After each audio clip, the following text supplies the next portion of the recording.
মধ্যপ্রাচ্যের আকাশে আবারও আগুন, উত্তেজনা ছুঁয়েছে নতুন সীমায়। এই প্রথম হামলার শিকার ইরানের তেল ক্ষেত্র, সরাসরি জ্বালানি অবকাঠামোতেই আঘাত হানল ইসরায়েল।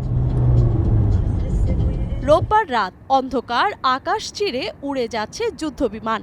ইসরায়েলি বিমান বাহিনীর লক্ষ্য তেহরানের তেল সংরক্ষণাগার আর গুরুত্বপূর্ণ জ্বালানি স্থাপনায়। কিছুক্ষণের মধ্যেই আলোয় ভরে ওঠে রাতের আকাশ। বিস্ফোরণের পর বিস্ফোরণ, আগুনে জ্বলতে থাকে তেল ডিপো আর রিজার্ভ এলাকায়। সামাজিক যোগাযোগ মাধ্যমে ছড়িয়ে পড়ে আগুনের লেলিহান শিখার সেই দৃশ্য। ধোঁয়ায় ঢেকে যায় তেহরানের আকাশ। বিশ্লেষকরা বলছেন, এই হামলা শুধু আঘাত নয়, সংঘাতকে নিয়ে গেছে এক নতুন পর্যায়ে। কারণ আগে কখনো জাতীয় তেল শিল্পের অবকাঠামো এভাবে সরাসরি লক্ষ্যবস্তু হয়নি।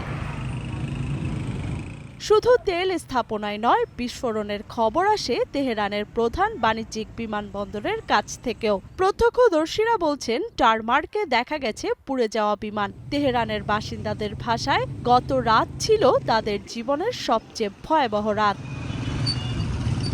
প্রতি ঘন্টায় শোনা গেছে নতুন হামলার শব্দ আর আকাশে জ্বলেছে আগুনের আলো। এদিকে ওয়াশিংটন থেকেও এসেছে কড়া বার্তা। যুক্তরাষ্ট্রের প্রেসিডেন্ট ডোনাল্ড ট্রাম্প বলেছেন, ইরানের নিঃশর্ত আত্মসমর্পণ ছাড়া কোনো চুক্তি নয়। তিনি আরও ইঙ্গিত দিয়েছেন, ইরানের জন্য নতুন নেতৃত্ব বেছে নেয়ার কথাও। অন্যদিকে ইসরায়েলি সামরিক বাহিনীর দাবি, ইরান থেকে ছোড়া হয়েছে নতুন ক্ষেপণাস্ত্র।